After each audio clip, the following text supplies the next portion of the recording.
Hey guys! So I'm presuming you read the title of this video, or looked at the thumbnail. So you know what we're talking about.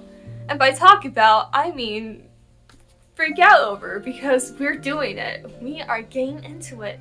We are talking about Sabrina Carpenter. So, if you don't know anything about me, then you might not know that she is one of my favorite artists and has been for years. I got her first album as a CD the weekend it came out. Now, I only watched Disney Channel during the summers because we lived overseas at the time, and Friday night they had a commercial for her new album that was dropping, and that 15-second snippet was enough for when I saw it in store the next day be like, you know what, I'm gonna go for it and just try. Which for a kid with no money, that was quite the choice to make. So I don't know why I did it. I don't know what the decision process was, but it was one of the best decisions. So I feel like it is fate that I've become a fan from her first album when it came out without knowing anything about her. And now, so many years later, I do know about her and I am still a huge fan. But let's get into Miss Sabrina Carpenter. So obviously, the infamous CD that I just talked about. Her first album is Eyes Wide Open, in which we got a lot of 10s on here. We got a lot of 10s to Sabrina. So we have Eyes Wide Open, Don't Blame a Girl for Trying, Middle Starting Over, Will Be the Stars, Your Love's Like, Too Young, Seamless, Right Now, Darling I'm a Mess, White Flag. That were all 10s, and then Two Young Hearts and Best Thing I Got were both 9s, so it's not like they're any less on there, which gave it 118 out of 120, which is a 98.33, which is a 98 or an A flat. So, I mean, with her music, and as she states, her first big girl album is Emails I Can't Send, and you can definitely tell it's very Disney, but does not change the fact that it's still good. And while it's not as red as hers, it's not as personal, it's still a fun album, and she still kills it. And that goes the same for Evolution and both of the singular acts that we're about to talk about. While it's less her, it's still great music, and we're so grateful for her to give it to us. But yeah, I mean, Eyes Wide Open will always have a special place in my heart, but it's definitely the most Disney-esque. Now, in terms of Evolution, I waited at the mailbox for when this came out, meaning like I was standing by the window waiting for the mailman to drive up after school. And then as soon as he left, I ran out and grabbed it, and then went to my boombox and played it, because this is before streaming. But I love this album. It was definitely on repeat whenever I was in the car and in my room all the time. So the 10s in this: Feels Like Loneliness, Thumbs, No Words, Run and Hide, Mirage, Don't Want It Back, Shadows, Space, and All We Have Is Love, meaning the only 9 is on purpose, which gives it a 99 out of 100, which is a 99%, which is obviously an A. Now my favorite on here is between Feels Like Loneliness and Run and Hide. Feels Like Loneliness, interestingly enough, is one of the ones that she did have writing credits on, which is really cool. But especially the live version of it that she did around this time is just so good and made me really fall in love with it. The Run and Hide is just so pretty. But they're all so good. They're all good. We still love Evolution. And then we get into the streaming era where I don't have CDs for the singular acts. But singular act 1 ended up as a perfect 100 with Almost Love, Paris, Hold Tight, Sydney, Perfect, Bad Time, Melissa, Diamonds Are Forever as all 10s, which is obviously an A+, which is our first 100% on this channel. It won't be our last though, so hold in. But I mean, I don't know. I mean, Paris is probably the standout of this, and Sydney, but Mona Lisa, Diamonds Are Forever, Bad Time, they're all so good. They're all really good. So, Singular Act 2 was in terms of 10s, and my bed, pushing 20, I Can't Stop Me, Take Off Where You're Cool, Tell Them, Exhale, Take You Back, Looking at Me, which is the only 9, is I'm Thinking, which leaves for 89 out of 90, which is a 98.8889, which is a 99, which is an A. You can do math. So, yeah, it's still great. I mean, my favorite out of this album is definitely Exhale. I think it's just so beautiful. The lyrics are so pretty. I think it's so relatable for people of anyone's age, but especially when you're younger, just feeling like the world's falling down on you. But, I Can't Stop Me and Looking at Me also really iconic from her catalog. Now, working into it. So we're going to be talking about emails I can't send forward, and I do not have, there's no vinyl of forward, so we have the normal emails I can't send. But I love this album. This album helped me at a really crappy time in my life, and then it continues to just help me as being an amazing piece of work that I listen to all the time. There's not a week I do not listen to one of the songs from this album. It is pretty constant within that, and I can never thank her enough for creating this masterpiece. So this is another perfect 100. I don't need to get into it, but we're going to talk about each of the songs individually a little bit just because I want to gush about them. So obviously the first track is Emails I Can't Send itself, which is gorgeously haunting. It is so sad. It is so emotional and so personal, and it's just such an amazing opener track to this album. Track 2 is Vicious, which is just really fun to shout at the top of your lungs once you get to those moments. But I think it just really shows too how the world's treated her and how truly vicious it has been. Track 3 is Read Your Mind, which we get our disco vibes, and also so true, because like, what do you want? I think we've all felt like that, like, what do you want? I don't know, but clearly you're not communicating it. So, yeah, grow up a little bit, or I'm gone, you know? Track 4 is Tornado Warnings, and Tornado Warnings always has that just unique ambience that no other song has to make it feel like, I don't know, like tornadoes are coming off, even though that's not like a rushing air sound. It's just really cool. It's really unique. And then some phenomenal lyrics come out of the song too. Track 5 is Because I Liked a Boy, which I'm not going to get into what that's all about. You can look it up. But I love her to death, and seeing all of that happen was so hard to watch as a fan, so I can't imagine what it's like to live it. And it's something too that I don't feel like even after this has all come out and she's been gaining popularity, people have still respected that situation for what it was and how traumatic it truly was. And I don't know, but it is incredibly sad song. I think arrangement wise is so cool. It's so unique. There's no other song structured like that, and I don't know, it gives to that kind of haunting feel too, of just like all of this went down for what. But phenomenal song.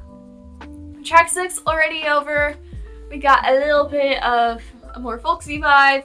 It's very fun, and obviously a little bit situationship wise, but her vocals are phenomenal in this too. There's a lot of little runs that are definitely not easy to do, but it's very cute.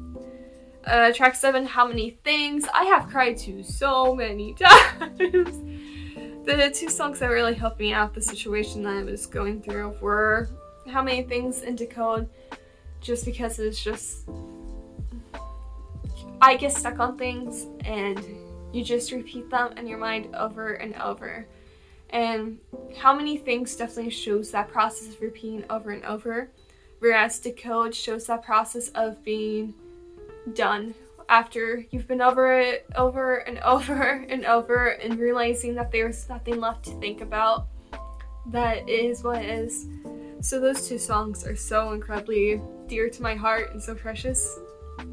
But yeah, obviously you have the iconic fork line and How Many Things that adds a little bit of comedy before one of the most depressing songs ever. It's really great.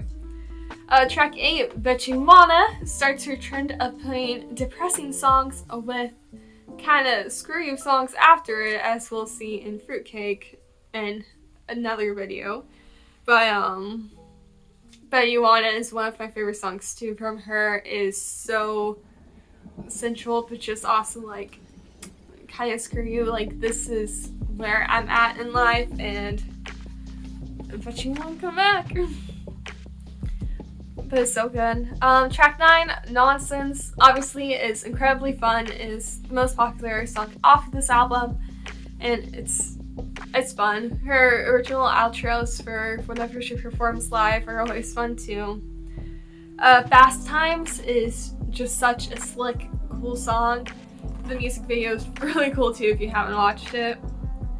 Skinny Dipping is very personal, very sweet. I think it's very much just showing getting over something and still being able to come back to it, which I think a lot of people don't think is possible, but it definitely is. And it's real beautiful. I mean, it's acceptance and then just forgiveness. That's not something you see in a lot of songs, so it is really cool seeing that sense. 12 is Bad for Business, which is great. It's one of those songs too where it's like the instrumentation of it has a huge part in the song, and it's just really fun to get to listen to and hear all of that. But it's also, I think, shows a lot of just the internal turmoil. I can't speak, but I think you get the idea of what I'm trying to say. We're just gonna move on, okay? But it's just like, what's best for me, what's not best? Is this really right? Is this not right? What's going on here? How do I navigate this situation, you know? Then we get to Decode, which I've already talked about a little bit, but I think it's really beautiful how you have a song where it's just going forward, and that's that. And I don't know, I think it's something that we really need. I think a lot of my problem with a lot of sad love songs too is that I think we'll get into our head, it's stuck on something, and those feelings are so valid, but I think it's rare that we ever see a way to move past it, and Decode definitely shows you that there is a way to move past everything that you felt and still grow and learn from it, and that's just such a beautiful thing. Then we get into the forward tracks with track 14, Opposite, which is so sad. I feel like a lot of people think that too. So Opposite follows, like, you're with me, but now you're with someone who is the exact opposite of me. So did you even like me? Did you even bother?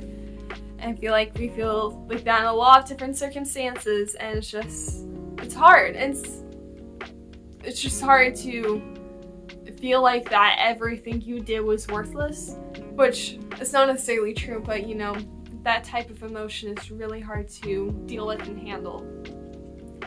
I think that shows how it can be. Track 15 is also pretty special to me purely because of the video. The whole crappy situation I talked about.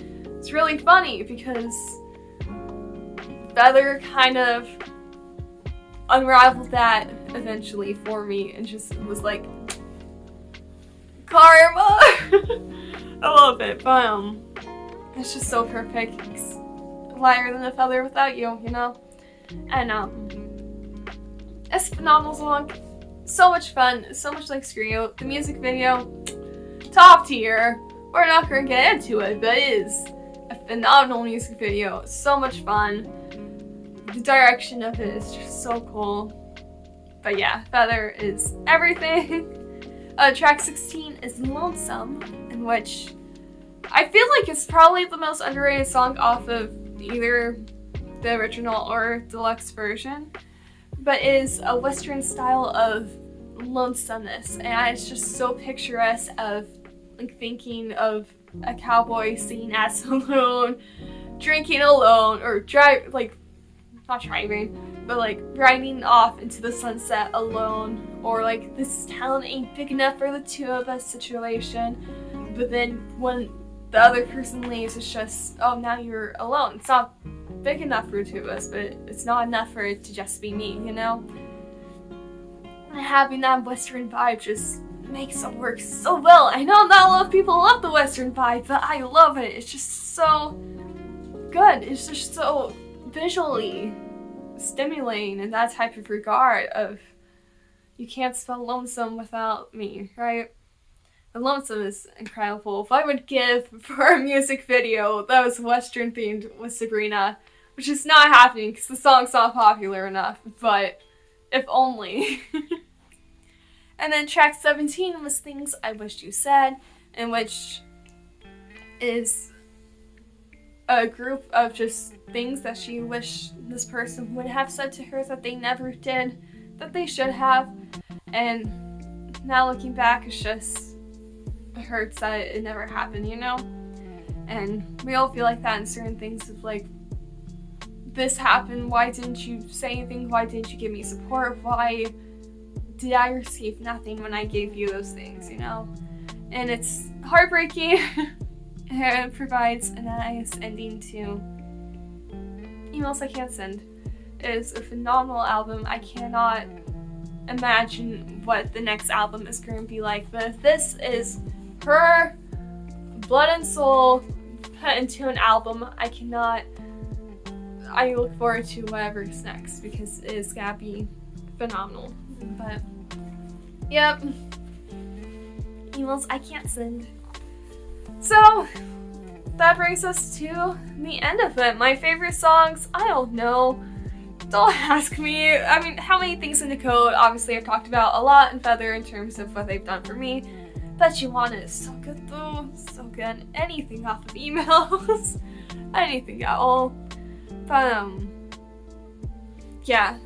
Probably like top 5 would probably be How Many Things, Decode, Feather, Bet You Wanna, and Lonesome if I had to give any. No, because that hurts. That hurts. None of them, okay? All of the songs, okay? That's just where we're gonna end it. But I will be doing her EP and all of her singles in another video, so stay tuned for that. It'll be my first time doing that, so we'll figure out the structure of it as we do it, but we'll quite literally have done her entire discography. But yeah, I mean, phenomenal pieces of work. We love, we stand, can't wait to see more. And until next time, see you guys.